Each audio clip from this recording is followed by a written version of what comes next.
Okay, in this lesson, we are going to talk about the key characteristics for living things, which tends to be the basis of biology.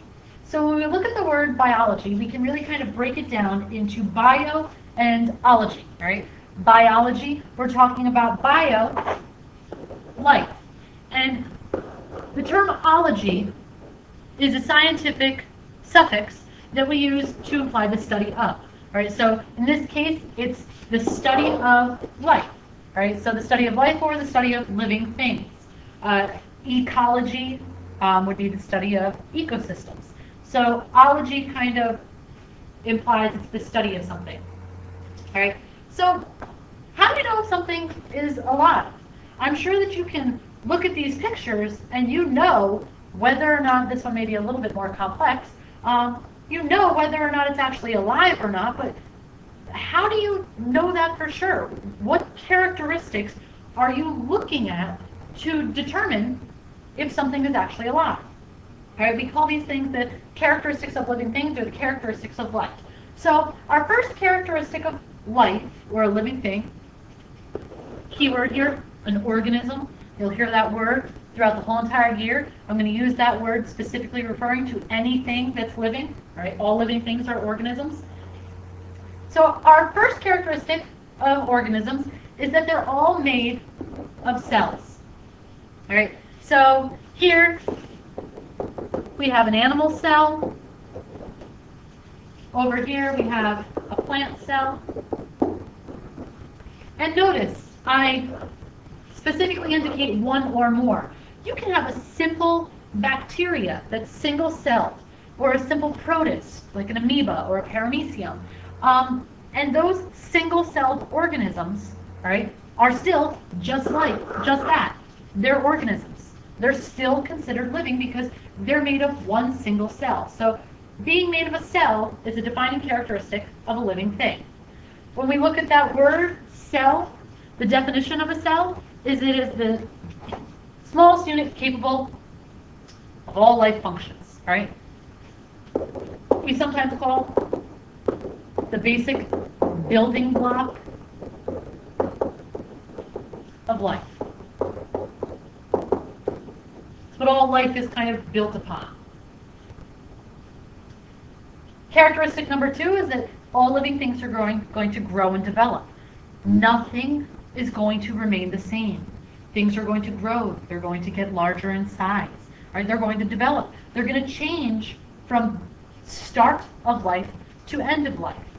Even if those changes aren't really significant, perhaps in the case of like a single-celled organism, it may not be quite so noticeable to our naked eye, but yet it's still happening. Those single-celled organisms are still growing, they're still changing, right? Characteristic number 3 is that all living things can reproduce. If you think about it, that's necessary for life. Organisms need to reproduce to create more of those specific types of organisms.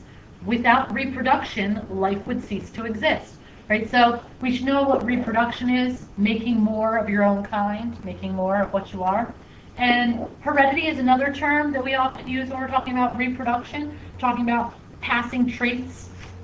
And when I talk about traits, I'm talking about characteristics. Passing them on from parents to offspring. All right, so all living things are going to need to be able to reproduce in order to carry out life and to carry on that particular species. All organisms also obtain and use energy in some form. Do not confuse this with eat. Not all living things are going to eat, but everything is going to get energy and use that energy in some way, shape, or form. We eat. Plants photosynthesize, right? And the reason that there's a need for that energy is for the metabolism.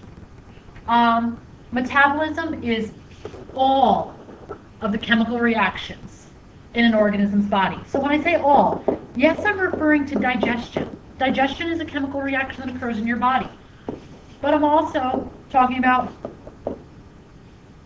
nerve impulses, how a nerve communicates, right? I'm also talking about your heart beating. All right? I'm talking about muscle contraction. All these different things are part of your metabolism. So it's important for you to recognize that oftentimes that word, metabolism, is used incorrectly in daily life. Right? Metabolism is far more complex than just talking about your digestion. Having a fast metabolism, you hear that phrase all the time, oh, I have a fast metabolism, implying that that's maybe why you're skinny, because you digest your food quickly. And that's typically how a lot of people interpret it. But what it's actually meaning is, oh, I have a fast metabolism. Oh, everything in my body occurs quickly, which means I'm using energy quickly. All right? And it's referring to like everything that's going on in the body.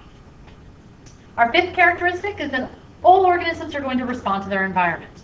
A stimulus is that thing in the environment that prompts a response, prompts a change. Right? So maybe it's a temperature stimulus. Perhaps it's a tactile touch stimulus. Right? Like you're touching, right here you can see in this picture, touching a hot pan and dropping it. Right? The stimulus is the heat. All right, and the response is you drop it, say ouch or whatever else. And at the same time, your body is carrying out this whole entire process of homeostasis, all right, as a response to the environment. Homeostasis is keeping a constant internal environment no matter what's going on outside. So the idea that 98.6 degrees Fahrenheit is your stable internal body temperature. When it is 30 degrees outside in January or 19 degrees out in January, whatever, your body temperature doesn't suddenly drop to that temperature as well, all right? Your body tries to keep as close to 98.6 as possible. Maybe you shiver to keep yourself warm. In the summer, you may sweat, right, to cool yourself off. But your body wants to maintain homeostasis. You have a constant internal environment for your water levels, your hydration. Right? When that water level is off, your body kicks in and says, hey, I'm thirsty. Give me something to drink. Right? Likewise, when you have plenty of liquid, plenty of water in your body, and that water level has been met and exceeded, you go to the bathroom. You can release some of that water through your urine. Right? So everything is responding to your environment in your body. Sometimes you notice it, like in the case of the hand over here, and sometimes it's something that's involuntary that you can't control, like in the case of the plant that's over here growing towards the light. That's something called phototropism, right? But uncontrolled. Homeostasis is that uncontrolled response that your body elicits. The sixth characteristic of life is that all organisms are going to adapt to the environment. And an adaptation to the environment is different from a response. A response is immediate, all right, on the spot. Quick change to fix it. Adapting, right, that word, all right. An adaptation is an actual change in the organism's genetic makeup, all right. This adapting to the environment is really about all organisms evolve, all right. Because in order for an organism to continue to live, it needs to be able to survive in the environment. So it needs to evolve in the ever-changing environment.